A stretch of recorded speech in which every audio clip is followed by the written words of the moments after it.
1975. Schoolteacher Mary Ann Dunham reports the disappearance of one of her students, 13-year-old Kim Gaskins. Kim was in a class of fifth graders, most of whom were 10 or 11 years old, but she was 13 as I recall. She was quiet, petite. Her mother had died, I think, the previous spring. I think she was lonely for her mother and sad, you know, so she was looking for somebody to pay attention to her. Often at the beginning of the school year, teachers want to assess their class writing skills, and so sometimes you'll assign them to write about what they did on their summer vacation or whatever. And that particular year, I remember asking my children to write about the person they admired most. And Kim wrote about someone who was named Donna Gaskins.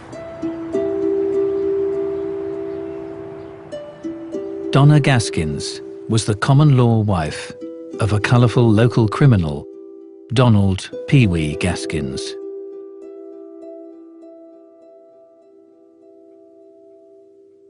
Pee Wee has always been known as a notorious person in our area. I think you would have to say he came over as different, because how many people do you know that drive a hearse for their vehicle? It was a long black hearse, just, you know, like they used to, you know, drive a long time ago. And on the very back, he had a little sign that says, "I haul dead bodies." Everybody joked about it, you know, everybody just, you know, thought it was funny.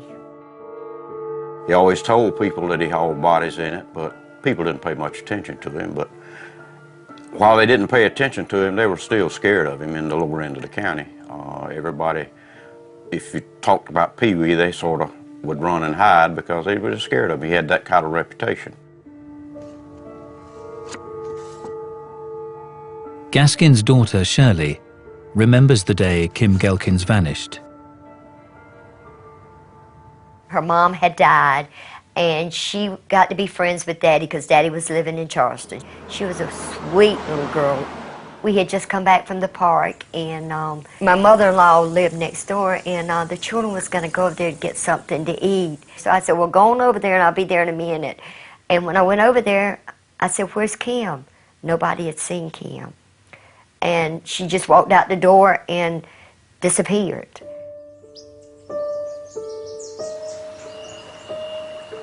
And Daddy said, well, you know, don't worry about it. She probably run away. Kim was not the only missing person. 5 years earlier, in 1970, Shirley's cousin, Janice Kirby, had vanished. Janice and I mean, when we were little, we did everything together. She was a sweet girl, very smart girl, very good in school. I mean, and she was just, you know, all-American country girl. When she first disappeared, everybody said that, you know, she'd run away from home. We were all out looking for her, you know, searching for her. Everybody was calling everybody that they knew to, you know, try to find her. But, you know, after 6, 7 months, we knew something wasn't right.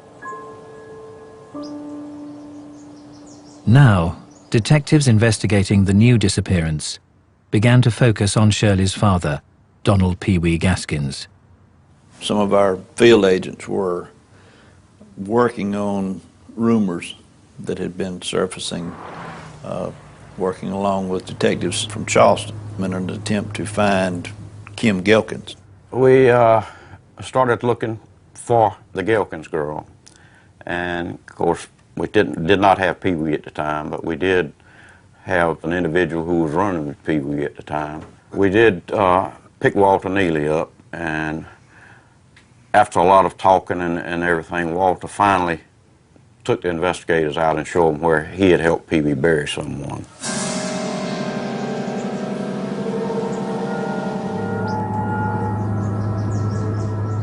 They knew somebody was buried there. We didn't have any idea what we were going to find until we started digging.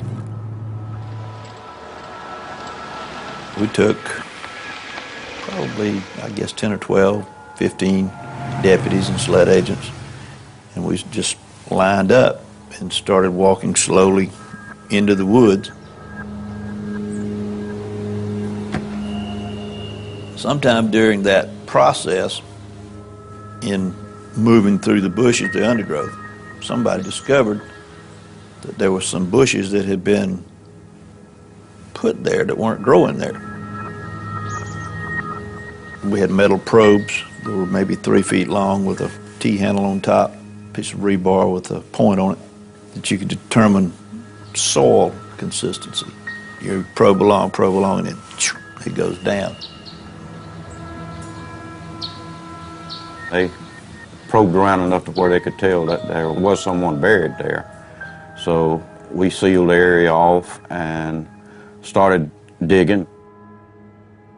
And it turned up that we found 6 bodies buried there. Yeah, it was a pretty gruesome scene.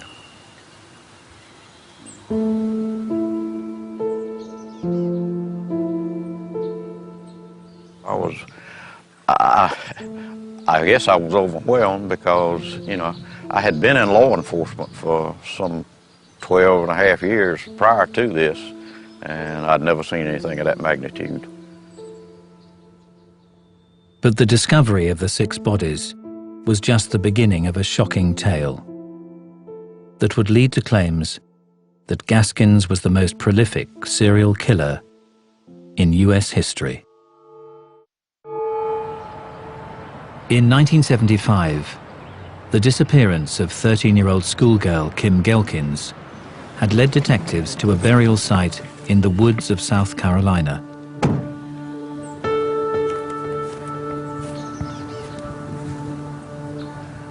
There, investigators, including Sheriff William Barnes, They would have been right there by that tree. That's where they would have been. would make a shocking discovery. This is the area where the 6 bodies were recovered.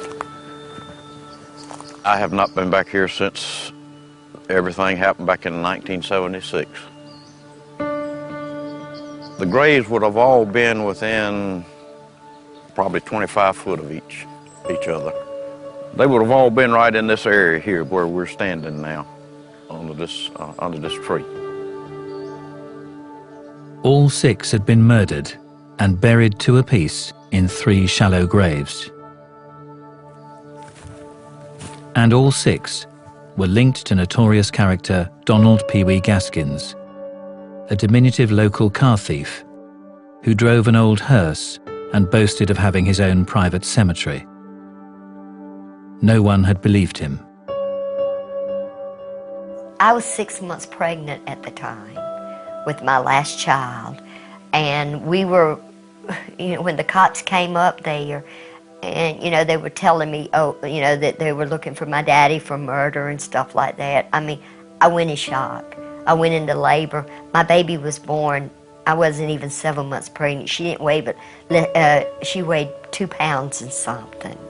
All of a sudden, we found ourselves in the national limelight. I was one of the first reporters on the scene, and I got a lot of it firsthand, and it was just, to me, it was so shocking. You know that's pretty wild, and that's hard to believe in South Carolina. You don't find stuff like that around here. Investigators now had to uncover the identity of the victims. The ones we initially found were in very good condition. Apparently they'd been put in the ground in a cold time of the year, so that adipocia had occurred where the fatty tissue sort of turns to like a soap-like material that's firmer and keeps the shape and consistency of the skin and the underlying tissue. I've never been a smoker, but the smell of decaying flesh was so intense in that area that the smoke from the cigars diminished that smell enough to where you could stand it. In the first grave were 25-year-old Dennis Bellamy and his 15-year-old half-brother, Johnny Knight. Both had been involved in an auto theft ring with Gaskins. Daddy said they were going to steal a car, and they came by the house, and I had just cooked some biscuit and coffee, and they ate some biscuit and coffee, and they left, and I never seen them again. We took them down into the woods and went to a big oak tree and sort of pointed up in the tree and was telling them how they could use that to throw a chain horse over to pull engines out of the car and dispose of stolen property. This would be the tree where he brought the two fellows out and pointed up to the limb, talking about how they could hoist the motors out of stolen vehicles here. As they were looking up in the tree, he shot one of them in the back of the head, and then when the other one ran, he shot him.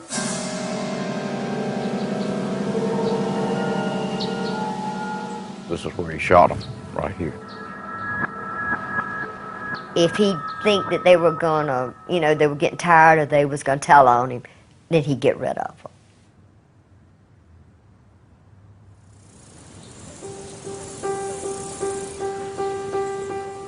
The other 4 victims, 2 men and 2 women, were all people Gaskins thought had wronged him or might betray him. But none of the 6 bodies found was that of missing schoolgirl Kim Gaskins. Gaskins was arrested trying to flee the area.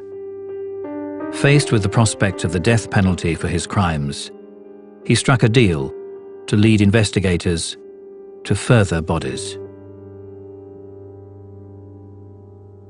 At an area known as Alligator Landing, he admitted to burying 23-year-old family friend Doreen Dempsey and her 2-year-old daughter, Robin. Doreen Dempsey and Robin were both skeletonized because they were very close to the surface. They were not really buried deeply. That child had some injuries to the head that we felt were probably pre-mortem. Right here is where my daddy used to live, and right over here is where he drowned Doreen. Just held her under the water until she had drowned it, and then he hit the baby in the back of the head and hatchet after he had raped her.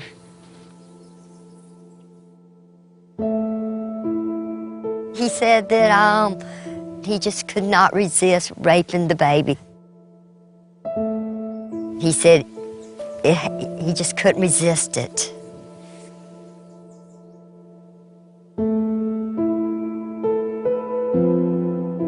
You see this hole here, stump hole? That's an example. Something like that, he just stuffed the body down in that hole. Just a small child.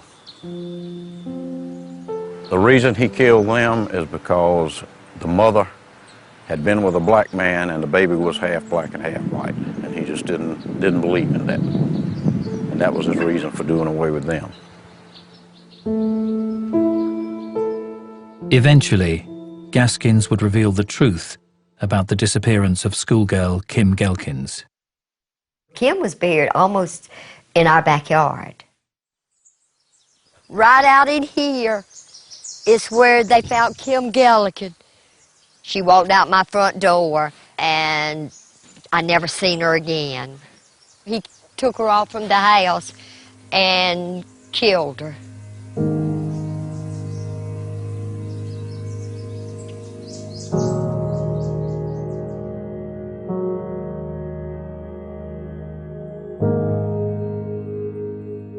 Eight years after he had killed her, Gaskins finally gave up the body of his niece, 15-year-old Janice Kirby.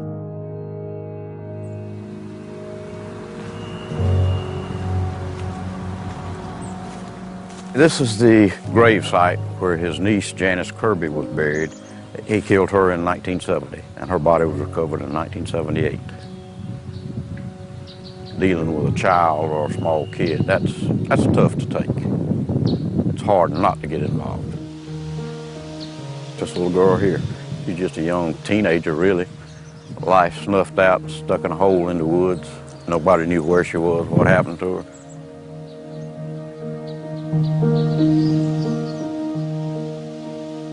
Investigators would ultimately discover the remains of 13 victims. A body count that made Pee Wee Gaskins the biggest mass murderer in the history of South Carolina. But in prison, Gaskins would make an even more shocking claim. I just shivered. I mean, I said, Daddy, I don't want to hear this. And he would say, have fun, I need to get it off my chest. I need to tell somebody. Gaskins is going to claim that he murdered some 80 to 90 young people, torturing them, then prolonging their death, torturing them again, and then hiding their bodies. He allegedly started in 1969 killing young women primarily, later young boys and young women, along the coast. He used to travel up and down the road and pick up hitchhikers, and he would torture them. He always talked about dumping their nude bodies into marsh areas and sinking them deep enough so that it'd be unlikely for people to be able to find them. Gaskins, if we take his word seriously, is clearly a process-focused serial killer. He's someone who wants to be with the victim to experience the terror that the victim is experiencing for as long as possible. Gaskins, for example, would often describe going into a hardware store and eyeing up particular tools that he felt he would be able to torture his victims with for longer. We're dealing with a very, very cunning predator who is quite clearly also a sexual sadist and a psychopath. He alleged that he did 10 or 12 a year. Practically every month he'd kill somebody along the beach. He said every so often he would get this urge that he would have to see blood. He called himself a vampire. He said his stomach would get to hurting. He said he would just get tied up in knots. He said he just couldn't be still. He would just tremble all over, and it would not stop until he killed somebody. Serial murderers will tell you that there is something inside of them that they have to go kill. And that's common among serial murderers. It's almost like somebody who's almost so anxious that if they don't do something, they're going to break into a billion pieces. It's a little scary to say that a serial murderer is an addict, but if you really look at it in that context, in a way they are an addict. They have to do it. They have to do it. Donald Pee Wee Gaskins wouldn't even let being in maximum security prison prevent him from taking human life. In 1982, he would plan a murder that was thought to be impossible.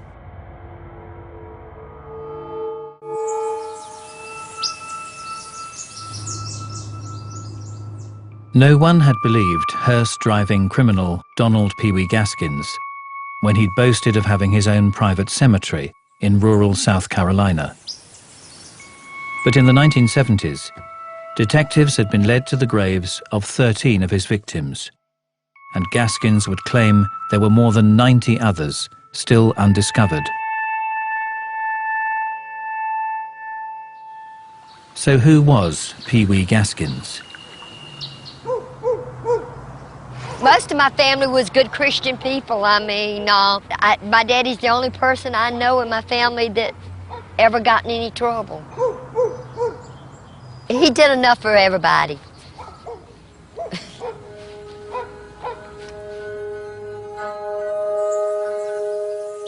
Donald Gaskins Jr.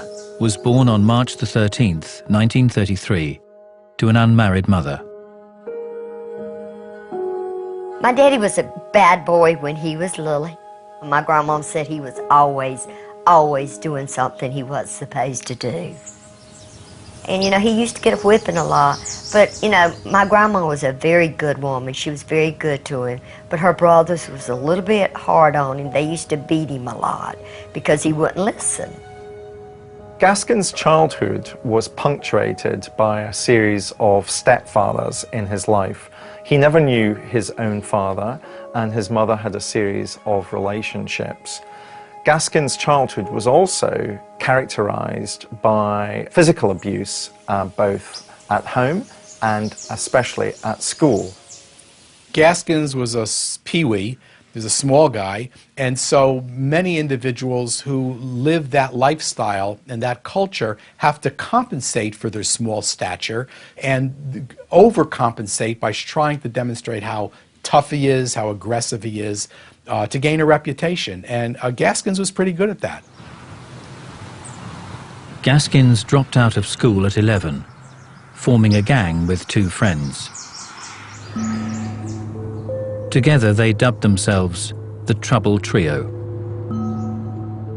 What they would do would be burglarize places, assault people, they would rob.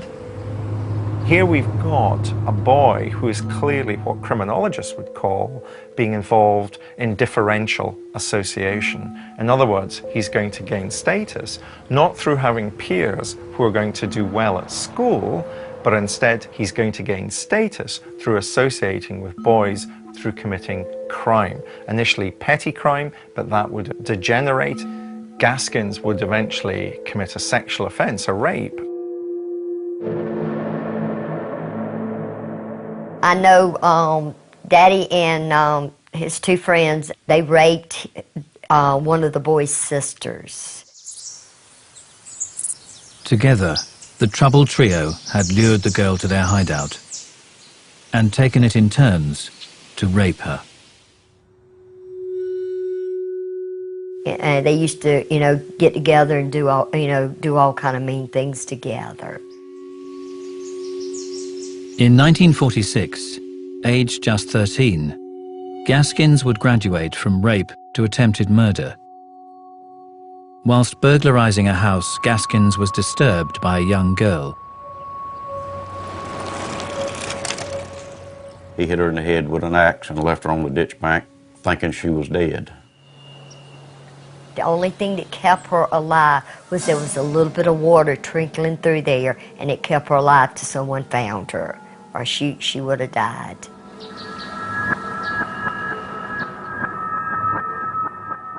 The girl was able to identify her attacker. The juvenile Pee-wee was sent to reform school until his 18th birthday. In our area, the industrial school for boys was a place where kids who got in trouble, they went and they made them work on the farm and this sort of stuff. I don't think they mistreated them, but they made them work hard. The diminutive Gaskins claimed that on his second night in custody, he was ambushed in the showers and gang raped by 20 boys. He would have to accept the protection of the dormitory's boss boy in return for sexual services. Daddy was a really tiny, tiny person. And, you know, the bigger boys peeked on him. You've always got bullies everywhere. Well, what often happens, as often happens in prison settings, is that you're put in with a group of individuals who are generally worse than you are. Very frequently, they were quite brutal. Over the next 4 years, Gaskins would run away repeatedly. But in 1950, he was due for release. I'm holding in my hands a report, February 28, 1950. It says, Dear Dr. Odom, the subject was committed to this institution on June 18, 1946 by the Court of General Sessions, the Criminal Court of Florence County, under an indictment for assault and battery with intent to kill. We are not attempting any diagnosis, but we are sure from our dealings with abnormal delinquents that this boy is antisocial and there's something in his past development that is preying upon his mind. We consider him dangerous and also believe he has the homicidal tendencies peculiar to a paranoid type. We are requesting psychiatric treatment and requesting proper placement in view of the fact that we have been unable to adjust this boy to our group. On his 18th birthday, Donald Pee Wee Gaskins was set free. His criminal activities took up where he'd left off. When he got out of reform school, he got a job working for a tobacco farmer. And what he would do would be to steal the tobacco and sell it. And then he set fire to the barn to cover up the theft. After just 1 year as a free man, Gaskins is teased by a teenage girl and strikes out. All through his life, you can see that Gaskins is particularly angry at women. Now, perhaps we can date that back to the fact that his mother was a single mother, that Gaskins never knew his father, that there were multiple stepfathers, but for whatever reasons, Gaskins shows throughout his life a great deal of hostility towards girls and towards women. And this poor girl who taunts Gaskins about burning down the barns sees his wrath and has her skull opened up by Gaskins hitting her with a hammer. Gaskins is convicted of arson, assault with a deadly weapon, and attempted murder, and sent to the state penitentiary. Here, a group of feared convicts, known as power men, made the rules. Gaskins was chosen by one such violent convict as a sex slave. And Gaskins realizes that if he wants to avoid being sexually abused for the length of his sentence, he too has to become a power man. Gaskins approached the most feared power man in the prison and slit his throat. In the rules of that particular jail, he's elevated to the top, he becomes a face within that particular penal subculture, and he serves the rest of his time with notoriety, someone not to be messed with. And that really, I think, is the beginnings of Gaskin overcoming these childhood problems about his size and actually using the fact that he's small but dangerous to his own advantage.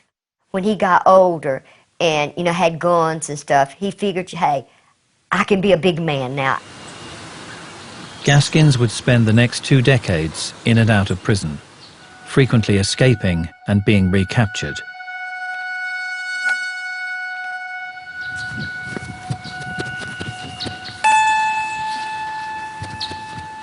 These woods out here is where my daddy would always run. All these woods connect in some way. And I mean, he'd stay out here for months at a time when he'd escape from prison. Eating snakes, he'd eat rattlesnake. He would take water out of ditches and stuff and boil it and drink it. He was up in the courthouse, in the old courthouse for trial, and they put him in the waiting room, and while he was in there, he pushed the window up and jumped out the second story window and escaped. He went into the swamp and they put the bloodhounds on his trail, and a couple of the deputies back then took a little nap while they were waiting on him, and they woke up and found that he had written on the back of the windshield that Pee Wee was here in the dew. I mean, you could hide out for a long, long time out here. And people scared out here because of the snake festation. They didn't scare him. I mean, Daddy said he used to sleep with the snakes. During his times out of prison, Gaskins would frequently take up with a new wife. Here you see in these multiple sexual partners that Gaskins pursues, normally younger women, you begin to see some of the psychopathy in Gaskins' character emerging. He's the classic psychopath who will use women as opposed to forming serious relationships with women. And partly that's about reflecting his hatred of women.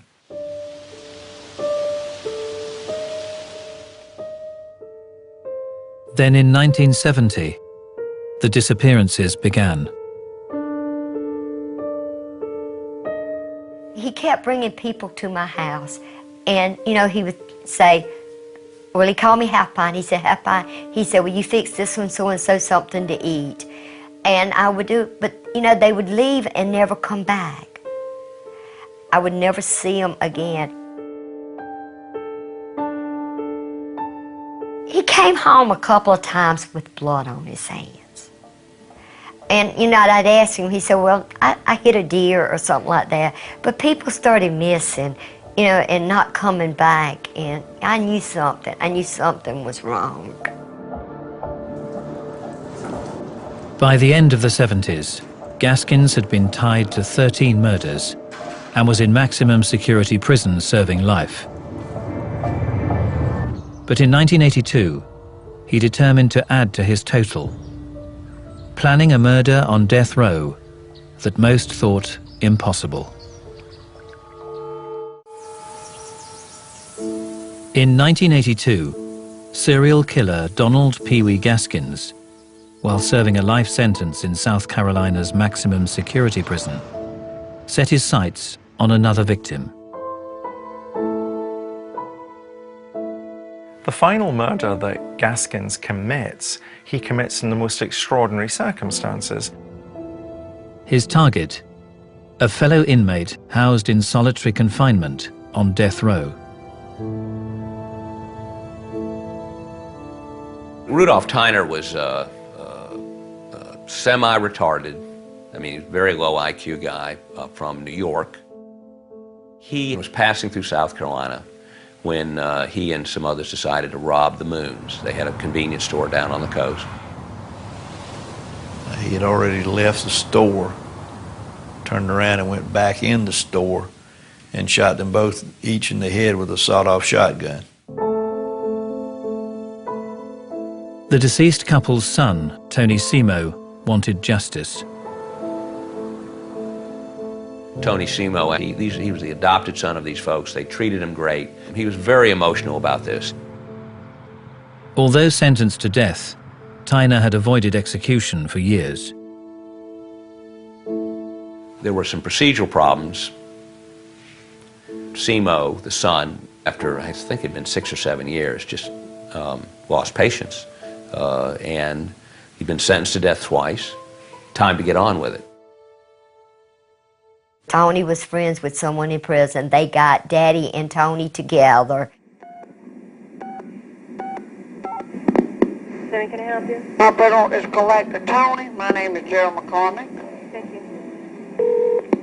Hello? I have a customer call to Tony from Joe McCormick. Will you accept? Yes, I will. Thank you. Are you Tony? Yes. Great, thank you. Tony? Yeah. Gerald wanted me to call you. Said, tell you this is the doctor calling you. The Moon's son and stepson hired Pee Wee to kill Rudolph Tyner. Tyner was housed in solitary confinement in the state's most secure prison. I went to the authorities and I told them that Daddy was planning on, you know, killing someone in there, and they told me there was no way that he could do it, that, you know, it was impossible. Initially, he befriended Tyner and took him food and marijuana and whatever he wanted. And they smuggled in some poison. It didn't work, made him sick. We've given that son of a bitch all of it but one dose, and all it is doing is making that son of a bitch sick. We put it in some damn book for him to drink the other night, and he drank, and 2 more drank, and all it was made all 3 of them sick as hell. With poison not working, Pee Wee Gaskins comes up with an ingenious plan to end the life of Rudolph Tyner. They had made him a maintenance man with all the tools he wanted.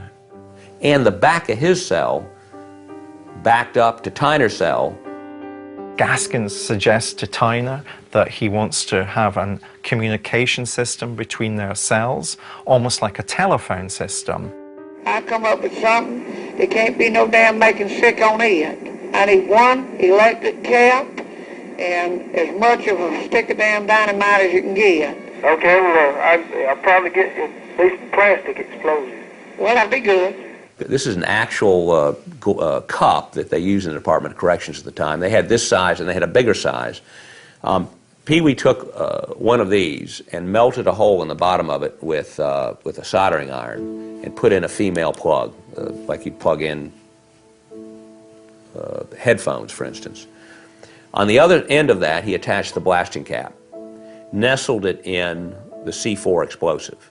Was able to feed it through the wall, through the vent into Tyner, and under the guise of it being an intercom type system.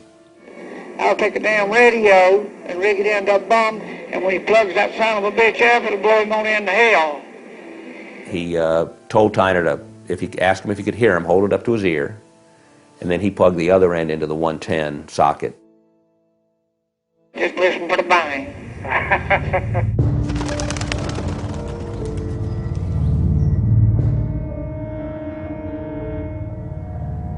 He blowed him up.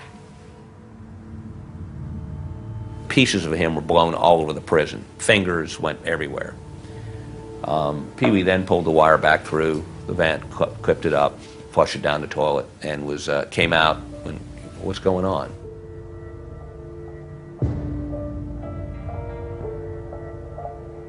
I mean, it was just kind of astonishing that all that was able to happen in the penitentiary. The only good thing about that was that, you know, that was a crime that he could get the death penalty for at that time. Pee Wee had recorded his phone calls with Tony Simo, planning to later blackmail him. But investigators discovered the tapes, and Pee Wee was convicted of Tyner's murder and sentenced to death. So was Donald Pee Wee Gaskins a born killer? This is a 1964 report when he's again committed on another crime, and they talked to his mother. The patient's mother said the patient did have a lot of physical difficulties as a young child. When he was about a year old, he drank some kerosene and almost died. The doctor who treated him said his nerves would be bad for the rest of his life. After this incident, the patient began to have convulsions and would remain unconscious for as long as 10 minutes at a time. Miss Hannah said the patient had convulsions until he was about 3 years old. He had bad dreams, often wake up in the middle of the night and be afraid. Miss Hannah said she had to sleep with him until he was about 13 years old. His mother thinks that kerosene drinking early on was the cause of his problems. I don't know. It's become a very popular thing to talk about how concussions can change personalities and can change people's behavior, can make them more aggressive and more assertive. But if it were true that brain trauma had something to do with aggression, we would expect that every serial murderer would have had some type of brain trauma or brain insult, and that doesn't happen. Gaskins is an individual who's had an antisocial life since he was a child. He began with some sort of a small gang that did all sorts of antisocial and criminal sorts of things. And he's very, very comfortable not only with committing crime, but with killing. It means absolutely nothing to him. The pattern of Gaskins' life has been of a boy who learned how to commit crime and to commit more sophisticated crimes. It's the pattern of a life whereby a boy learns how to be a power man by using violence to ensure that he gets his way in the world. But that doesn't mean to say that I think that Gaskins was born to kill. This is somebody who was socialized into killing. Whatever gene there is in a human being that gives them compassion, he lacked. A lot of people says my daddy didn't have a conscience, that he could not regret what he had done. So, I mean, I don't know, but he never said he was sorry that he killed anybody. I think he was born to kill. I really do. I think my daddy was sick. I think my daddy had a split personality. My daddy always, I mean, ever since I can remember, always loved to kill something. Gaskins would go to the electric chair, professing to be the single most prolific serial killer in American history. But did the 80 to 90 young hitchhikers he claimed to have killed along the coast actually exist? The coastal killings. I personally don't believe any of that's true. We've never had any physical evidence or rumor or conjecture from anybody that, you know, my niece or my nephew or any of my kin people are missing, been missing for so long, and then last seen with Pee Wee, like we have with some of the others. I don't believe that happened. If there had been any more victims, he would have called me and tried to work out a deal to where, you know, he wanted to go out and look for a body and show us a body. And there just wasn't anything there for it. It's amazing. It's extremely difficult to weight a body down with enough weight for it not to bloat as it decomposes and float up. But now, in the areas he's talking about putting them, it certainly could have floated up, decomposed the rest of the way, become skeletonized, and sink back down. And so it's certainly possible that it would not be seen. Without corroboration. Could he have killed 100 people? Sure, he could have. But he would be an outlier. That's a very, very high number of victims, even for a prolific serial killer. But since he is so inadequate and has to compensate constantly his entire life, to lie and exaggerate your killings wouldn't surprise me at all. That would be very consistent with his personality. It's possible, but not probable. Everything my daddy said was true. I could tell when my daddy was telling a lie. I could tell. There's something about his face that I could tell. The total amount is 105 people. He wanted just to be notorious. He wanted people to think he was the baddest thing ever to live in South Carolina. I think he was pretty close to the top. This is where my daddy's ashes is scattered right here. He wanted me to put him here because this was his old stomping ground, and we couldn't bury him because people was trying to steal his body because they said that he was the devil's son, and they wanted to worship it. He's in right in here, right in here. I mean, I'll always love my dad. I mean, he was my dad. You know, that's something you can't change, and you can't stop love. If you love somebody, you love them. And, you know, I love my daddy. No matter what he done, and I didn't agree with him because I testified against him, I'll always love my daddy.